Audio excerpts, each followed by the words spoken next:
What is your name and what do you do here on UTC? All right, my name is Zibin Guo. I'm a medical anthropologist and a faculty at the University of Tennessee, Chattanooga, the Department of, now it's called Social, Cultural, and Justice Studies. And I've been here since 1998.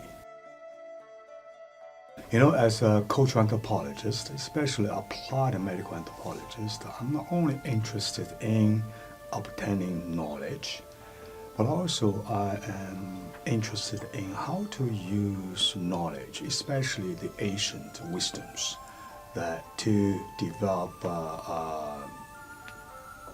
solutions that will help contemporary to deal with their problems and challenges. So that has been my passion. My most recent inquiries in terms of studying of health, medicine, beliefs, practices, being focused on the population of people with disability. And one of the major area of medical anthropology is to focus on how to change or how to improve and the healthcare behaviors, especially among the marginalized or vulnerable populations. Most recently, in my work also began to focus on to develop intervention strategies that would help veterans with both physical and psychological disabilities. I grew up with martial arts culture and quite familiar with the ideas behind martial arts, especially Tai Chi. The reason I believe martial arts is powerful because it empowering our mind. It helps us to deal with almost like enemies within ourselves. The hypothesis is that people with physical pain or just had those kind of injuries and tend to have what we call kinesthesia. The kinesthesia is a term referring the people tend to reluctantly to engage in any physical activities by the fear of pain.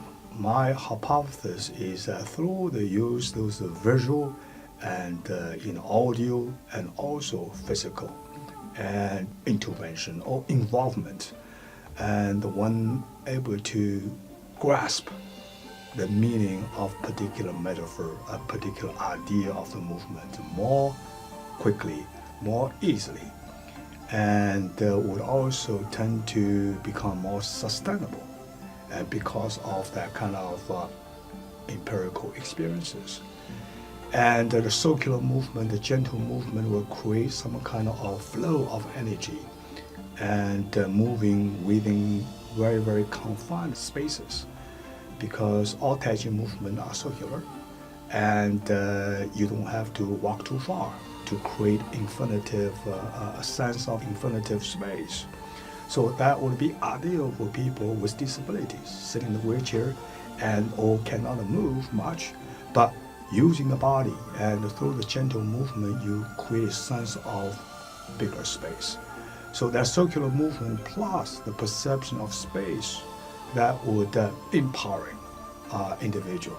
And all those things, of course, from years of experiences and learning, understanding of literature, of course, my own experiments and doing Tai Chi in a wheelchair for a long time.